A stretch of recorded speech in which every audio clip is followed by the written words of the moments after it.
Buenos días, mi nombre es Vanessa Briceño y en nombre de Software Shop les doy la bienvenida al ciclo de conferencias preparadas como preámbulo a la Convención Latinoamericana de Métodos Cuantitativos y Gestión de Riesgo, a realizarse en Medellín, Colombia, a partir del 11 y hasta el 15 de septiembre del presente año. La Convención Latinoamericana en Métodos Cuantitativos y Gestión de Riesgo es un evento organizado anualmente por las compañías e instituciones líderes a nivel mundial en la gestión, medición, análisis y modelación de información cuantitativa en diferentes ámbitos empresariales y académicos. En esta oportunidad ponemos a su disposición estas conferencias preámbulo con el acompañamiento de destacados expertos nacionales e internacionales, quienes van a exponer temáticas regionales y mundiales en métodos cuantitativos y gestión de riesgo, esto con el objetivo de conocer los temas a tratar durante el evento y así tomar la decisión de ser parte de la convención. El día de hoy tenemos la presentación Simulación de Monte Carlo y redes neuronales artificiales aplicadas en el análisis económico y estabilidad financiera, la cual estará a cargo de Jonathan Cáceres Santos, economista con un magíster en gestión financiera de la Universidad Mayor de San Andrés, especialista en preparación, gestión y evaluación de proyectos de inversión de la Universidad de Chile, acreditado con la certificación internacional en Administración de Riesgos CQRM, impartido por el Dr. Jonathan Mann y organizado por el Instituto IPER. Él cuenta con una amplia experiencia en el diseño e implementación de modelos de riesgos financieros en el Banco FIE SA. Actualmente hace parte del Banco Central de Bolivia, el BCB, como analista senior. De manera paralela, él desempeña funciones de docente de posgrado en los programas de maestría de Economía y Finanzas Aplicadas y Banca, Finanzas e Inversiones Bursátiles en la Universidad Andina Simón Bolívar, en la sede de La Paz, Bolivia. También nos acompaña Mateo Muñoz, quien nos apoyará como monitor. A él podrán dirigir cualquier inquietud en general del evento a través del chat. Al finalizar, él va a enviar un enlace al cual los invitamos a que ingresen y nos dejen allí sus solicitudes e inquietudes. No olviden que durante la presentación podrán enviar vía chat preguntas al conferencista y al finalizar, él con gusto las va a contestar. Sin más preámbulo, damos inicio a la presentación. Saludamos a Jonathan. Buenos días. Buenos días. ¿Me Gracias, Jonathan, escuchan? por acompañarnos. Por Gra- favor, nos confirman a través del chat el sonido y la conexión. Hola, ¿sí me pueden copiar? ¿Me escuchan? Hola, Vanessa, ¿me escuchan? ¿Me Jonathan, pueden te copiar? estamos escuchando, sí. Muy bien. Estamos recibiendo, Liliana Mendoza nos está diciendo que escucha bien. Luis Fernando Medina Leguizamo escucha perfectamente. Muchas gracias. Neil Cubides también nos está informando que se escucha bien. A todos los participantes, muchas gracias. Carmencita, también muchas gracias. Los dejamos entonces en compañía de Jonathan para dar inicio a este taller. Buen día a todos. Bueno, muy buenos días. Mi nombre es Jonathan Cáceres. Muchas gracias por su asistencia a este webcast. Reciban un cordial saludo a la distancia. En esta ocasión voy a presentar un tema, bueno, denominado simulación de Monte Carlo y redes neuronales artificiales aplicadas en el análisis económico y la estabilidad financiera. Esta presentación está dividida en dos partes. En ambos casos voy a presentar extractos de documentos de investigación de mi autoría. Una primera parte está relacionada a lo que es el análisis económico. Para ello voy a presentar un ejercicio de pronóstico de la actividad económica, que es un aspecto bastante importante para cualquier economía moderna. Y en la segunda parte, algo de estabilidad financiera, también es un extracto de un documento en el cual aplico métodos cuantitativos para medir el riesgo de crédito. Muy bien, bueno, como les decía, la primera parte está orientada al análisis económico. Para ello hago referencia a un documento de investigación de mi autoría que lo realicé el año pasado. Este documento se llama Pronóstico de la Actividad Económica con base en el volumen transaccional. Bueno, aquí en principio les voy a mencionar algo de introducción.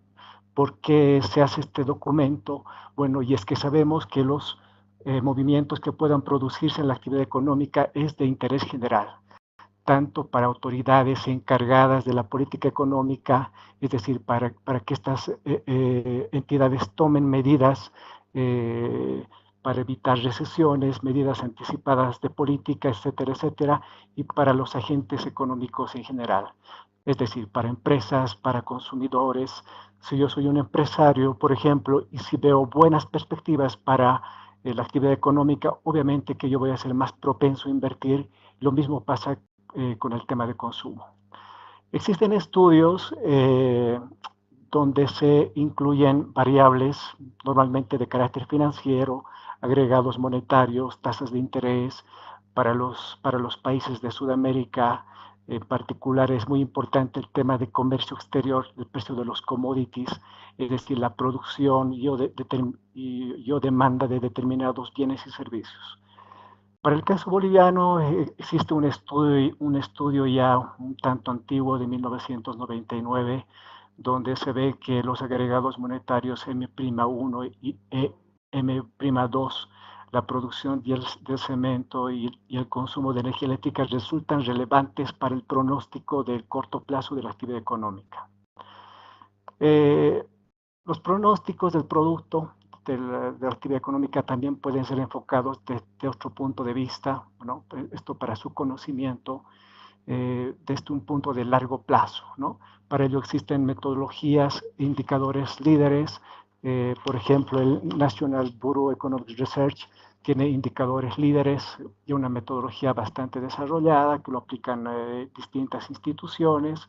Y bueno, esto básicamente se enfoca en el ciclo económico, ¿no? Es decir, movimientos de largo plazo. Pero lo que yo voy a presentar acá es básicamente pronósticos de corto plazo. Bueno, el objetivo de este estudio era validar la significancia del volumen transaccional. ¿A qué me refiero con volumen transaccional? Básicamente es el importe de pagos, el importe de transacciones que se hacen en una economía que, bueno, esta variable yo propongo que es significante, tiene mucha significancia para el pronóstico de corto plazo de la actividad económica. Bueno, esto para el caso boliviano y bueno, también podría ser extensible para otras economías de Sudamérica o Latinoamérica o de la región. Para esto, bueno, he empleado dos tipos de modelos. El primero de ellos, modelos econométricos. A partir de estos modelos quiero establecer evidencia empírica de largo plazo, es decir, hacer un ejercicio de cointegración y de estimación de un modelo de vector de corrección de errores. ¿Por qué cointegración en primer lugar? Bueno, quiero demostrar que estas variables tienen una misma tendencia estocástica, es decir, no quiero entrar en el error de que haya una regresión espúrea. ¿Qué es una regresión espúrea? Bueno, básicamente es explicar una regresión, un modelo con base a otra variable, explicar una variable con base a una u otras variables que no están relacionadas. Por ejemplo, si yo quiero explicar la demanda de automóviles con base a la demanda de refrigeradores, llegaría a ser una regresión espúrea porque ambos no están muy correlacionados o no están asociados en una economía, ¿no?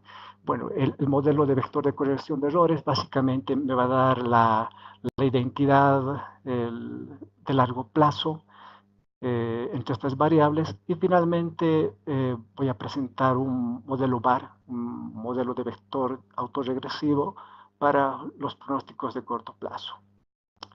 En segundo lugar,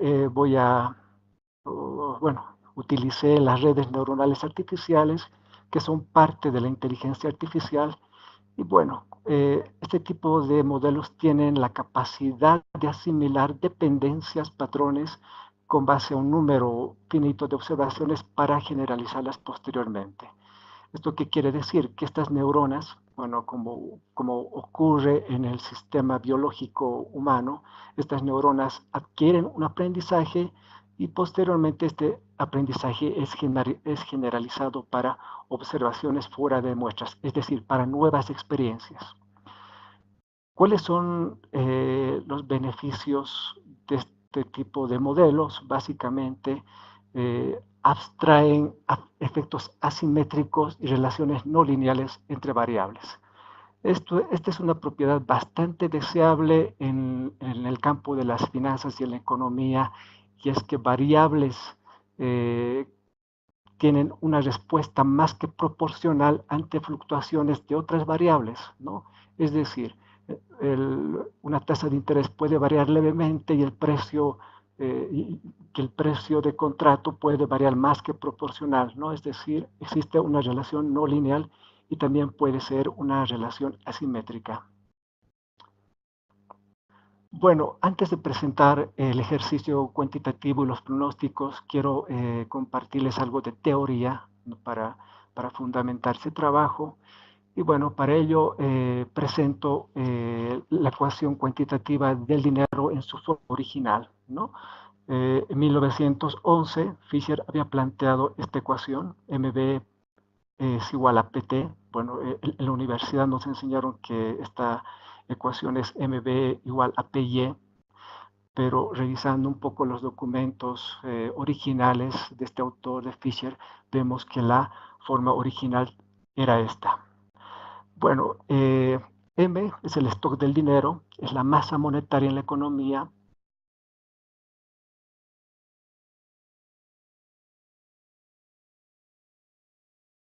B,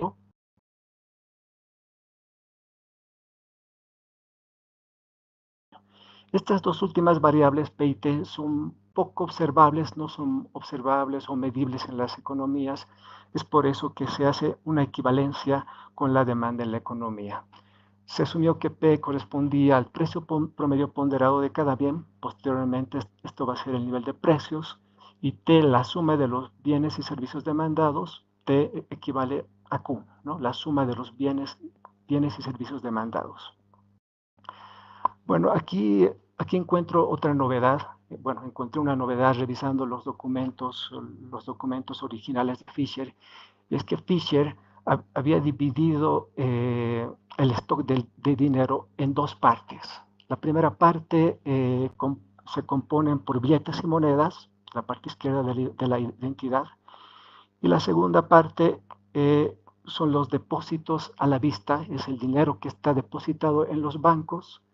Y la B es la velocidad de circulación, tanto de los billetes y monedas, y para el segundo caso, la velocidad de circulación de los depósitos bancarios.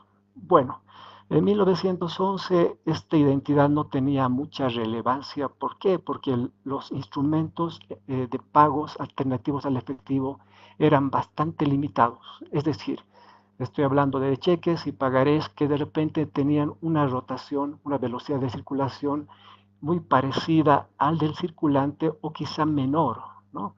Pero hoy en día el contexto ha cambiado, la tecnología ha avanzado notablemente. Hoy contamos con tarjetas de pago, tarjetas de crédito, débito, contamos con billeteras móviles, banca por internet, sistemas de pagos electrónicos que, bueno, básicamente aumentan notablemente la velocidad de circulación del dinero electrónico, ¿no? Bueno, a estas dos variables las he denominado E, que básicamente es la circulación total de los depósitos, que como les mencioné son los pagos con instrumentos alternativos al efectivo. Bueno, un tema importante también es que Fisher ya en esa época abordaba una cuestión muy importante de la economía monetaria, que básicamente es de que si la existencia de los depósitos bancarios incidía o no en la velocidad total de la circulación del dinero en las economías. Bueno, la variable E la voy a aproximar por el valor global de las transacciones con dinero electrónico. A esto me refiero, me estoy refiriendo básicamente a los pagos, a las transacciones que se hacen con tarjetas de débito, crédito, billeteras móviles, transferencias por banca por internet, la compensación de cheques electrónicos. Básicamente me refiero, estoy englobando a todo eso. Las transacciones con billetes y monedas estoy aproximándolo por el saldo del circulante. Billetes y monedas es una variable proxy porque no tengo el dato. Bueno, en algunas economías como la boliviana es muy difícil saber el volumen de pagos que se hacen con billetes y monedas. Y bueno, PIQ es básicamente el Producto Interno Nominal, que como les había dicho, la teoría cuantitativa del dinero lo presenta como PIE. Acá tengo la identidad, que es una equivalencia, que es el volumen de transacciones con billetes y monedas más el volumen de transacciones con dinero electrónico va a ser equivalente al Producto Interno Bruto Nominal. Acá abajo, en los cuadritos, ya hago un pequeño arreglo matemático, hago una deflactación por el nivel de precios. Tengo lo que es el circulante más el dinero electrónico igual al Producto Interno Bruto. Y aquí aplico variaciones con lo que resulta que la variación de los pagos con circulante más la variación de pagos con dinero electrónico resulta la variación del IGAE.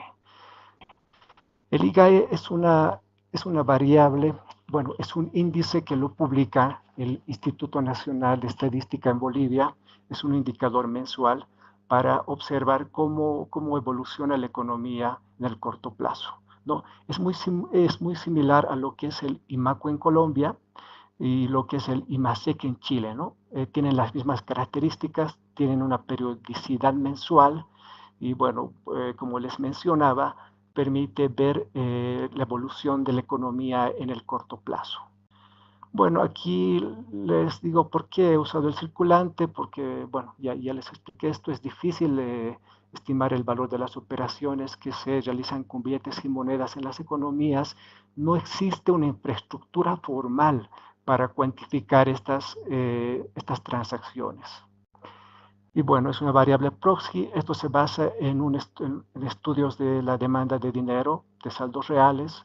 Dos autores proponen esto por motivos transaccionales, Kagan y Leider en 1956 y 66 respectivamente. Muy bien, aquí ya tenemos las variables con las cuales voy a trabajar.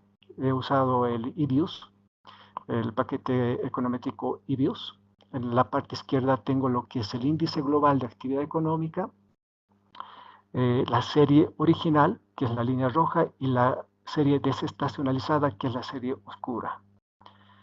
El valor de operaciones con dinero electrónico, bueno, acá también tenemos la serie original y la serie desestacionalizada, y tenemos el circulante, que básicamente son billetes y monedas en circulación, en poder del público. Nuevamente, la serie original y la serie desestacionalizada. En principio, hice un test de raíz unitaria. Tenemos que comprobar la presencia de raíces unitarias.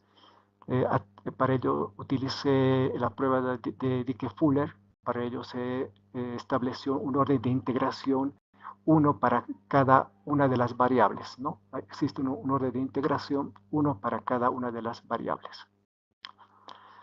Bueno, esta parte es bastante importante. Como les había dicho, no quiero que la regresión sea espuria. Me interesa mucho saber que estas variables realmente están asociadas en el largo plazo, ¿no? Para eso utilicé el test de Johansen. Este test data de 1999. Se aplican a las series no estacionarias. Y bueno, básicamente se evalúan las variables dinero electrónico, los pagos con dinero electrónico, los pagos con circulante, para explicar la evolución del IGAE, que es un indicador que ya les había mencionado. Para esto, bueno, básicamente usé las pruebas de traza y el Maximum Engine Value Test, ¿no? Bueno, las pruebas me dicen que existe un vector de cointegración al 10% de significancia. Hubiera sido deseable que sea el 5%, pero bueno, un 10% también es bastante representativo. Esto entre los logaritmos desestacionalizados de IGAE y el logaritmo desestacionalizado de dinero electrónico. El logaritmo de circulante quedó al margen del modelo, resultó no ser representativo. Es por eso que voy a dejar de lado esta variable del modelo. En la parte derecha ya tengo la regresión de largo plazo. Hay un modelo de vector de corrección de errores. La información es de mayo 2008 a diciembre 2014. Y los signos, bueno, el signo acá, el 0,33, el parámetro estimador, es el esperado, ¿no? Es coherente con el marco teórico que les había mencionado anteriormente. Bueno, una vez comprobado que hay evidencia empírica entre estas variables, lo que voy a hacer es construir un modelo VAR de vectores autorregresivos con variaciones porcentuales del IGAE, y variaciones porcentuales del volumen de pagos con dinero electrónico. Para esto, bueno, nuevamente hago un test de raíz unitaria. El orden de integración en este caso es 0. Esto quiere decir que las variables son estacionarias por sí mismas. Para hallar, en segundo lugar, para hallar el número óptimo de rezagos, bueno, utilicé el criterio de Akaike, Hanna-Quinn y el error de predicción. Estos tests me dicen que básicamente debo usar el cuarto rezago para la construcción del modelo VAR, ¿no? Entonces, hasta aquí ya tengo evidencia empírica que hay una relación entre variables. Ya construí un modelo VAR con el cual voy a hacer mis pronósticos de corto plazo. Bueno, ahora me toca hablar de lo que son las redes neuronales artificiales. Según estos autores, Quan y Liu, una RNA, lo voy a simplificar así para no ser tan extenso, puede ser interpretada como una regresión no lineal de tipo input-output o input-target, y cuya construcción se basa en la combinación de muchas funciones no lineales, ¿no? Como les había mencionado, este tipo de modelos tiene una propiedad bastante deseable, y es que captura relaciones no lineales y asimétricas. Es por eso que normalmente se incluyen funciones de activación no lineales, como la logística principalmente. Bueno, en la parte izquierda lo que tenemos es la estructura de una red neuronal. Los círculos representan las neuronas, en este caso conformadas en una capa, ¿no? Es la capa de entrada. Estos son los inputs, las variables eh,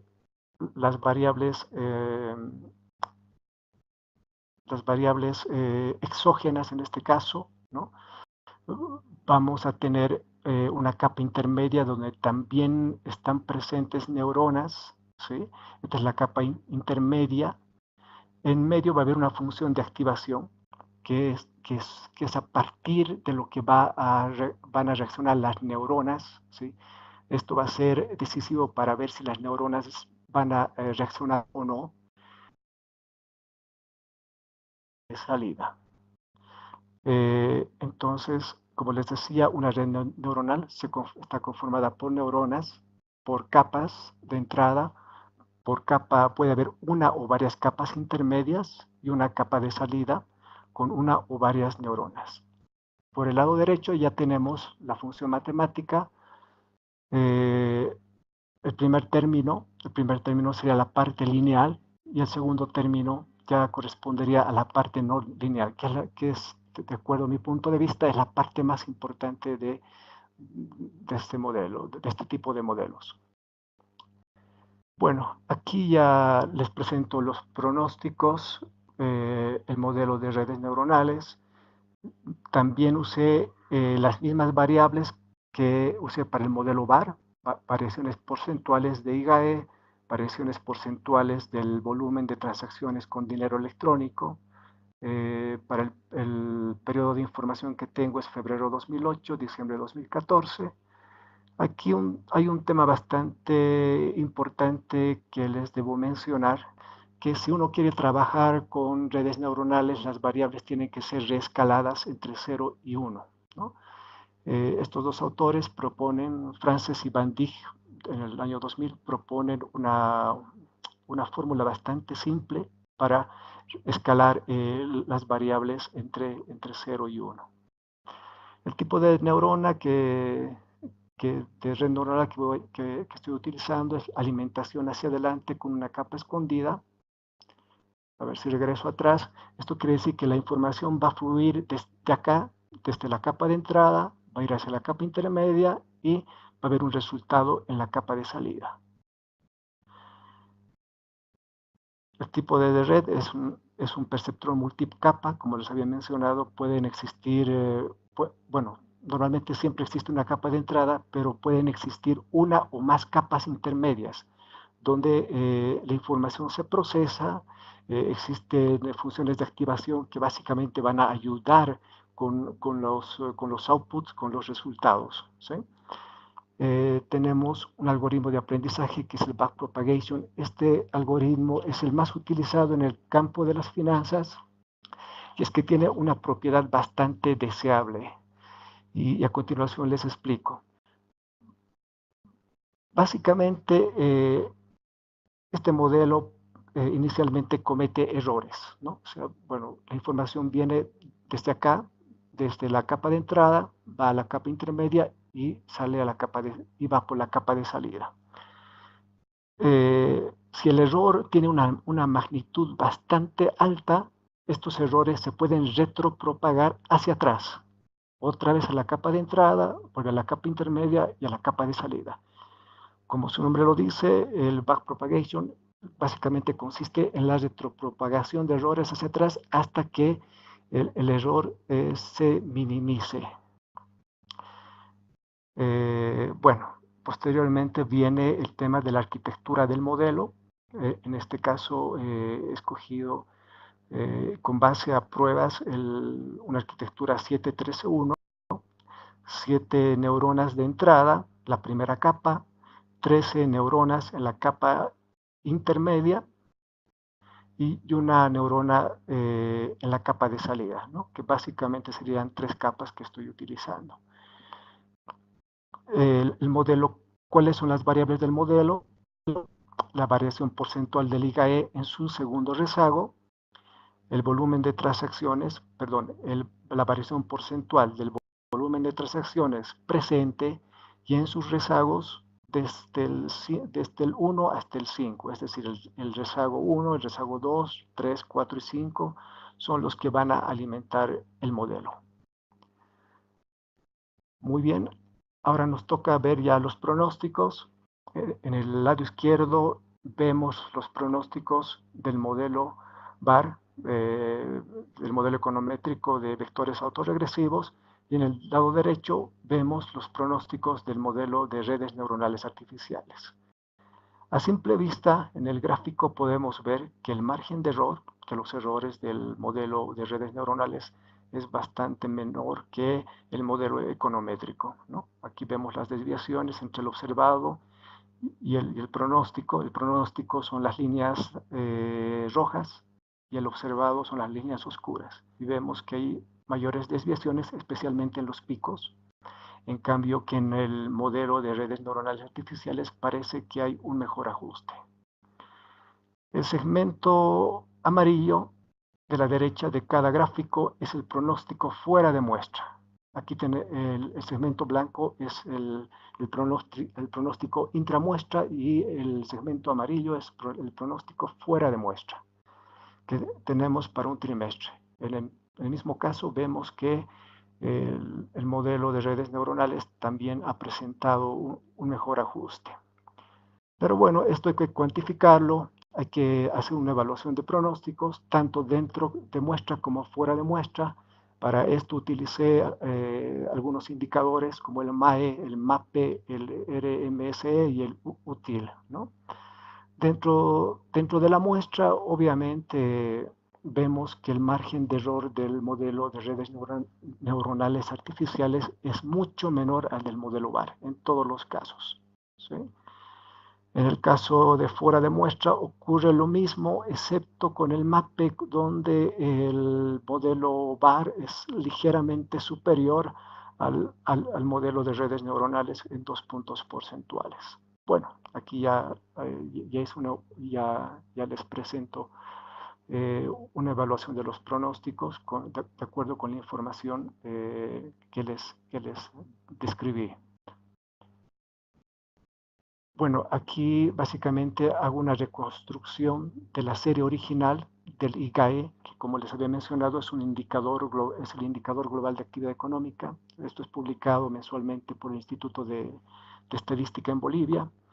Y bueno, también podemos ver la serie original y el pronóstico en el lado izquierdo para el modelo de vectores autorregresivos y en el lado derecho de redes neuronales artificiales. Nuevamente vemos que el modelo de redes neuronales tiene un mejor ajuste, incluso en la proyección fuera de muestra, que es una proyección a un trimestre. Bueno, en ambos casos los modelos capturaron las fluctuaciones y el comportamiento de la serie original, ¿no? Vemos que hay un comportamiento estacional. Esto ocurre en diciembre, el primer trimestre siempre disminuye. Esto es un patrón recurrente en las actividades económicas de nuestros países. Bueno, aquí ya me toca evaluar el pronóstico del Producto Interno Bruto. Para esto, básicamente he tenido que construir el Producto Interno Bruto trimestral con variación a 12 meses, ¿no? Para los últimos 5 años, las series son trimestrales, como ya les mencioné. Y también por el lado derecho tengo la variación de la dirección de de los, del crecimiento o caída del Producto Interno Bruto, ¿no? A ver, vamos al gráfico en primer lugar. La banda amarilla es básicamente más o menos una desviación estándar. Esto para ver la significancia del pronóstico, de los pronósticos de los modelos. Para el caso de las redes neuronales artificiales, vemos que en ningún caso los pronósticos salen de esta banda, ¿no? Entonces, esto quiere decir que básicamente estos pronósticos son bastante confiables, más o menos una desviación estándar es una banda de confianza bastante representativa. En el caso del modelo de vectores autorregresivos, eventualmente sí salieron fuera de la banda en cinco ocasiones, ¿no? Bueno, esto para el tema de los pronósticos. ¿Qué pasó con el cambio de las direcciones? Aquí básicamente quiero comprobar qué pasó, eh, qué pasó efectivamente, cuál fue el observado y cuál es el pronóstico. Por ejemplo, en el primer trimestre del 2010, el Producto Interno Bruto subió, y el pronóstico de redes neuronales me dice que también sube y el modelo VAR que también sube, ¿sí? Entonces, por ejemplo, aquí en el segundo trimestre del 2011, el Producto Interno Bruto sube, pero en el caso del pronóstico, el pronóstico de redes neuronales se equivoca y dice que baja, el modelo VAR también dice que baja. Entonces, aquí en ambos casos, los pronósticos de cambio de dirección son erróneos. Bueno, de 19 casos posibles, de 19 variaciones posibles, las redes neuronales artificiales cometieron 5 errores, ¿no? 5 errores que están con el segmento rojo, que son los errores, y el modelo VAR me dice que cometió 6 errores. Es importante destacar que el error entre el observado y el pronóstico producido por el modelo de redes neuronales para cada periodo no superó los 75 puntos porcentuales en términos absolutos, ¿no? El mayor error se sitúa acá en el cuarto trimestre del 2012, que es donde se presenta el mayor error, pero el error de las redes neuronales no sobrepasa esta magnitud.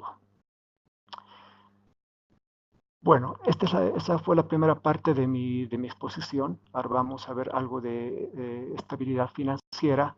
La estabilidad financiera también es un elemento bastante importante para las economías. Esto nos ha enseñado la última crisis financiera, la crisis subprime del 2007, donde donde una crisis financiera básicamente produjo un contagio hacia el sector real de las economías. Si uno ve reportes de instituciones como el FMI de sus periodos, decían, no, esta es una crisis sectorial, no va a pasar nada con la economía real, pero bueno, la magnitud del daño bueno, fue incalculable. Inicialmente el sector financiero de Estados Unidos entró en crisis, el contagio fue para Europa y también parte de Sudamérica, ¿no? Y bueno, ¿qué nos ha enseñado esta última crisis financiera? Que las interconexiones entre entidades financieras juegan un rol preponderante para disipar el contagio financiero a través de los sistemas de pagos, transacciones interbancarias en los distintos mercados, en los distintos sistemas financieros del mundo. A partir del 2007-2008, la perspectiva para analizar el riesgo sistémico en el campo de la estabilidad financiera cambia notablemente. Se introduce un nuevo enfoque que se llama "to interconnected to fail", demasiado conectado para caer. En cambio, antes únicamente se utilizaba el enfoque demasiado grande para caer, too big to fail, ¿no? Era básicamente un enfoque microprudencial que utilizaban las supervisoras para vigilar a las entidades bancarias en todas las economías. Y bueno, bajo el esquema actual existe evidencia empírica, existen estudios. He tomado en cuenta dos de ellos, uno de León y Machado, que son dos economistas colombianos, y uno de Somaraki, es un académico finlandés, que dicen que las instituciones más interconectadas con las demás, con otros bancos, son las que tienen mayor importancia sistémica actualmente bajo el esquema actual de funcionamiento de los mercados financieros. Bueno, aquí les voy a presentar, esto también es parte de un estudio donde trato de medir el riesgo de contagio entre empresas y bancos, Pero en este caso, por limitaciones de tiempo, solamente les voy a presentar la primera parte de este estudio, que es el riesgo de contagio entre empresas y bancos. Y el modelo entre bancos lo voy a desarrollar en Medellín porque es un tanto más largo, es mucho más extenso. Hay un algoritmo de contagio y algunos elementos que también hay que abordarlos con más precisión. Bueno, el objetivo de este trabajo fue proponer un modelo de contagio financiero que incorpore la red de relaciones entre empresas bancos y bancos. Bueno, ¿cuáles son mis objetivos específicos? Estimar el posible impacto en las entidades financieras, es decir, el deterioro de capital que podrían sufrir estas entidades ante posibles shocks en las empresas, que obviamente podrían afectar su capital, el capital primario, en este caso estoy considerando el capital primario, ante el incumplimiento de los créditos contractuados.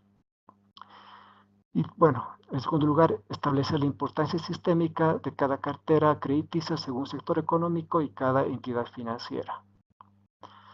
Y bueno, ¿y esto para qué sirve? Bueno, básicamente esto proporciona información útil a las entidades que son encargadas que están encargadas de precautelar la estabilidad financiera. Estoy hablando de bancos centrales, ministerios de Economía y Finanzas, supervisoras de bancos, y bueno, este es un insumo bastante importante para tratar de minimizar las exposiciones al riesgo sistémico.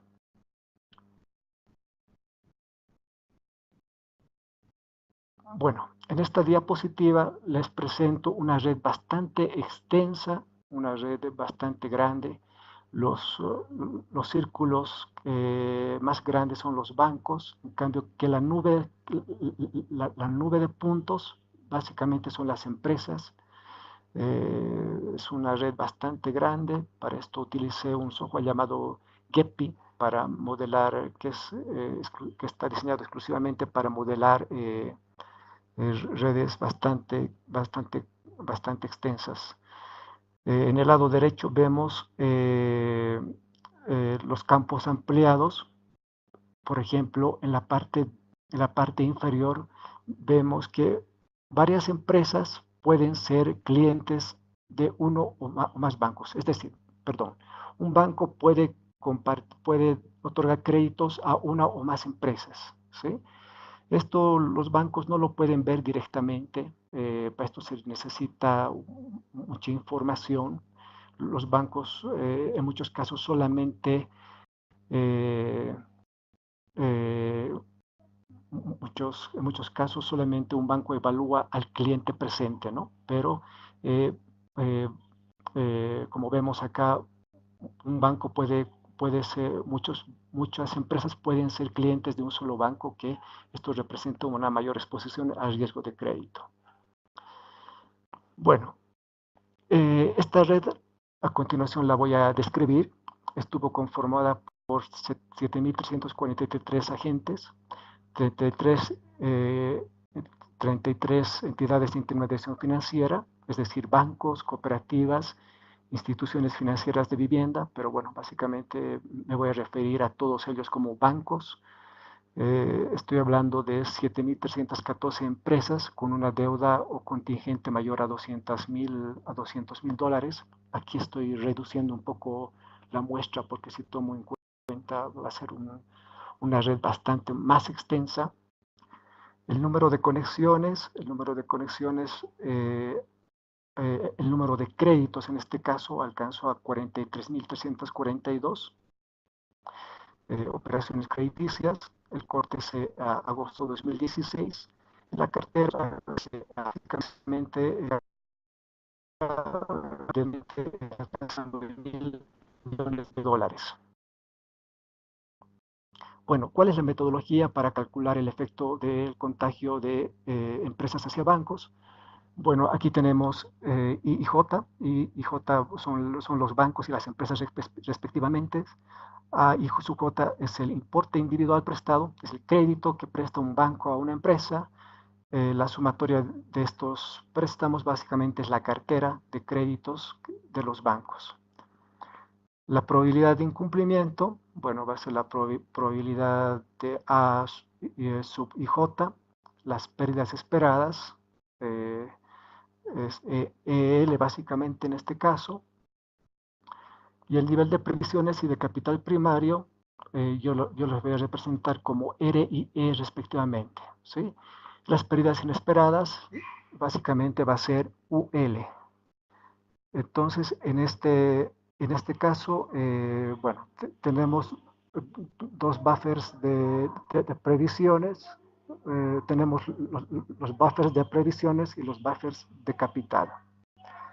Y el cálculo de los impactos viene dado por esta identidad, que es básicamente el mínimo entre 1, el mínimo entre 1 y el cociente entre las pérdidas esperadas y las previsiones, ¿no? Esto para el caso de las previsiones. Y para el caso del capital, tenemos el mínimo entre 1 y el cociente entre las pérdidas no esperadas y bueno, básicamente el capital primario, que es el Tier 1, que es el capital más importante que tienen los bancos. Acá les explico un poco en qué consiste esto.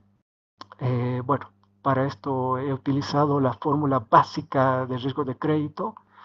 Tenemos la pérdida esperada, la probabilidad de default, la probabilidad de incumplimiento, el loss given default y la exposición, ¿no? Para esto, obviamente, voy a tener que modelar, voy a tener que ajustar las tasas de mora, las tasas de default a una función de distribución de probabilidad. Esto lo hice también con el Risk Simulator, que bueno, básicamente tiene esa funcionalidad.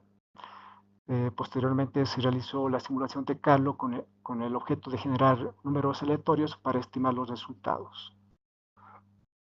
Y bueno, una vez que se conocen las pérdidas esperadas, es ya muy fácil calcular las pérdidas inesperadas, porque a partir del promedio uno puede calcular, bueno, a partir del promedio y de un percentil se puede calcular la distancia entre entre estos dos estadísticos, que resultaría ser la pérdida inesperada.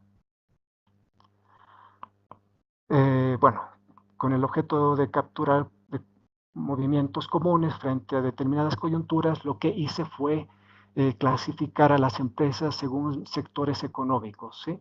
Entonces, estoy reduciendo un poco el tamaño de la red, porque obviamente si estas empresas están agrupadas en ciertos sectores, van a tener movimientos comunes frente a ciertos contextos económicos. Eh, los niveles de conexiones, los bancos más importantes fueron aproximados a través del grado de salida. Para este caso utiliza lo que se llama topología de redes, que es algo muy distinto a las redes neuronales, no nos vayamos a confundir. Y bueno, básicamente vi que 8 entidades financieras tenían las mayores exposiciones al riesgo de crédito. Acá tengo B8, B5, B1, B7, B2, B4, 6 y el 3, ¿no? Son los que mayores concentración de cartera crediticia tienen en el sistema financiero boliviano. Bueno, aquí básicamente estoy calculando el impacto en previsiones, de acuerdo a la identidad que les mostré inicialmente. Bueno, para este caso vemos que dos bancos no tienen suficiencia de previsiones. En este caso estoy hablando de previsiones específicas. En Bolivia también existe previsiones cíclicas que no las he tomado en cuenta, únicamente he tomado previsiones cíclicas, previsiones específicas, perdón. Y bueno, vemos que dos bancos no cuentan con suficiencias de previsiones. Los demás bancos sí tienen mayores suficiencias de previsiones. El banco 3 es el que mayor suficiencia tiene, el banco 1 es el que menor suficiencia de previsiones tenía a la fecha del estudio de este documento. Bueno, en la parte de abajo ya tenemos el impacto sobre el capital primario, sobre lo que es Tier 1, lo que le llama Basilea le llama Tier 1 al capital primario, y vemos que en todos los casos los bancos sí eran solventes. Todos tenían bastante suficiencia de capital, es más, ninguno de ellos alcanza ni siquiera el 25% del capital primario, es decir, que los bancos tienen una capacidad bastante importante para absorber eventuales pérdidas por riesgo de crédito. Bueno, básicamente esta es la parte que quiero mostrarles. La segunda parte del estudio, como les dije, no va a ser posible en esta ocasión por temas de tiempo. Es un tema un poco más extenso, analizar el contagio entre bancos, entre entidades financieras a través de operaciones interbancarias, porque, bueno, introduje un algoritmo de contagio, también hay algunas métricas más sofisticadas sobre topología de redes, que, bueno, uno tiene que explicarlo con más detalle y con más precisión. Bueno, esa fue mi presentación el día de hoy. Espero que les haya parecido algo interesante. Fue un gusto saludarlos y bueno, estoy presto a responder cualquier pregunta o consulta que ustedes deseen. Muchas gracias.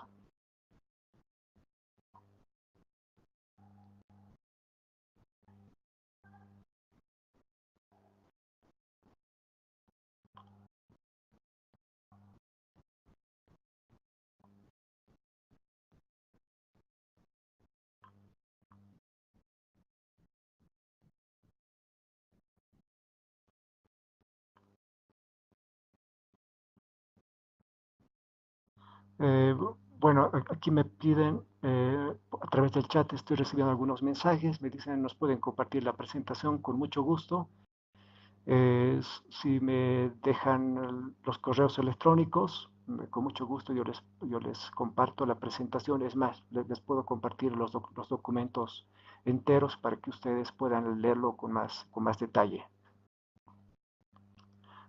Carlos Andrés García me pregunta cuál es el criterio que se empleó para definir el tipo de red neuronal artificial. Eh, bueno, a ver, en el tema de la arquitectura, eh, básicamente es una iteración, uno empieza a iterar, bueno, las neuronas de entrada son 7, eso no cambia, pero lo que sí va a cambiar es el número de neuronas de la capa intermedia o el número de capas. Entonces uno tiene que hacer iteraciones para definir la red adecuada. Existen algunas técnicas más sofisticadas, bueno, que recién las estoy estudiando, que consiste en algoritmos genéticos para determinar una estructura óptima de red neuronal, pero como les digo, aún no he profundizado mucho el tema. ¿Y por qué el backpropagation? ¿Por qué el algoritmo backpropagation? Porque básicamente tiene esa propiedad de retropropagar los errores hacia atrás y mejorar el modelo, ¿no? O sea, pues, los errores van hacia atrás, el modelo se perfecciona y los errores básicamente se van minimizando. Tengo otra pregunta de Mauricio que dice, ¿qué criterio se utilizó para que no haya sobreentrenamiento de la red neuronal?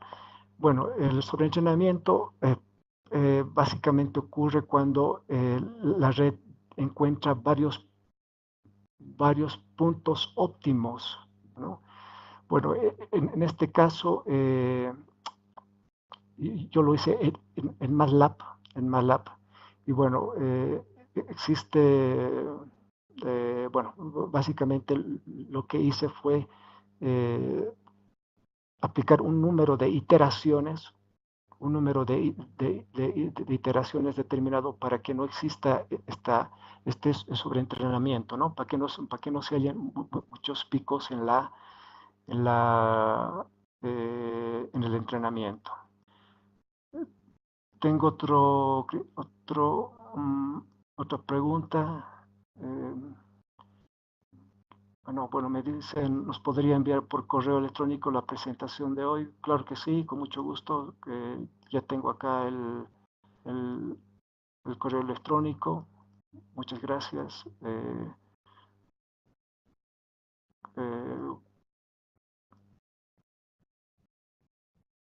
bueno, nuevamente me solicitan el documento completo de la segunda parte. Con mucho gusto se los voy a enviar a sus correos electrónicos. Eh, en este documento se explica mucho mejor el efecto contagio de empresas hacia bancos y entre bancos. Ya van a poder ver con más detalle el algoritmo que utilizo, las métricas de topología de redes, que también es un campo bastante interesante. Eh, bueno, mm, bueno, nuevamente me piden compartir la presentación. Con mucho gusto lo voy a hacer. Tengo los correos. Aquí hay una pregunta. ¿Johansen puede ser aplicado a series estacionarias? No entiendo muy bien. El test de Johansen puede ser aplicado a series estacionarias. Siempre es menor el error en RNA que es bar. Bueno, mira, no entiendo muy bien la pregunta. Pero bueno, el test de Johansen básicamente, a ver, nos sirve para comprobar si dos variables siguen la misma tendencia estocástica, ¿no? ¿Cómo les explico esto a mis alumnos? Hagan de cuenta que las dos variables son como dos niños agarraditos de la mano, ¿sí? Entonces, si un niño salta, el otro niño salta. Si un niño se agacha, el otro niño se agacha. Bueno, básicamente el comportamiento de estas dos variables en el largo plazo es el mismo, ¿sí? Y para eso se tiene que usar las variables desestacionalizadas y en niveles. Y bueno, acá me dice, siempre es menor el error en RNA que en VAR. Mira, la verdad es que este es he hecho un par de ejercicios, También he revisado algo de literatura. En la mayoría de los casos encontré que las redes neuronales tienen un menor margen de error que los modelos econométricos, ¿sí? En la mayoría de los casos. Bueno, solamente te podría comentar eso como experiencia personal. Bueno, aquí me mandan más correos electrónicos para enviar los documentos. Cristian Bastidas me dice, para el caso de las redes neuronales solo se utilizan variables cuantitativas. ¿Se puede replicar con otro tipo de variables como el ingreso de las personas o la tasa de desempleo? Uh, bueno, el ingreso y la tasa de desempleo son variables cuantitativas en realidad, ¿no? Quizás se refiere a variables cualitativas. Bueno, estas variables cualitativas pueden ser rescaladas, por ejemplo, si el sexo masculino puede ser 0, sexo femenino puede ser 1, y bueno, las redes neuronales son bastante flexibles en este caso.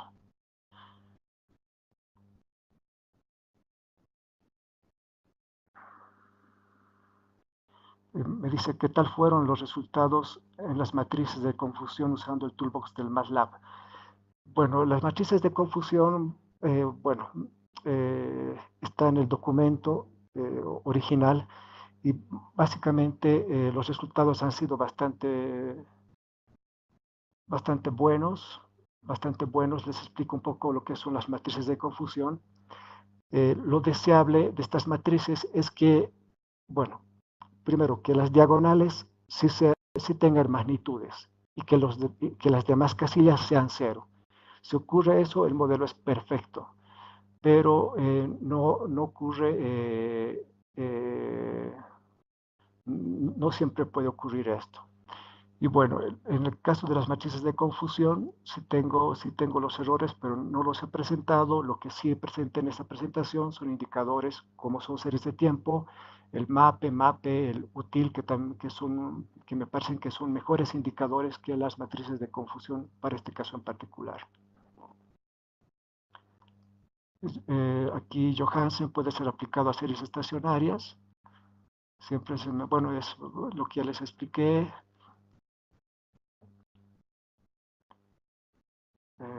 Aquí hay otra pregunta que dice específicamente sobre qué niveles se encuentran los porcentajes de confusión. Mira, en este momento no podría decirte, no tengo el documento a la mano, pero yo te lo voy a enviar. Pero sí, yo me basé más en los errores de los indicadores del MAE, MAPE y el UTIL. No te podría decir en este momento. Bueno, tengo más correos electrónicos para compartir los documentos.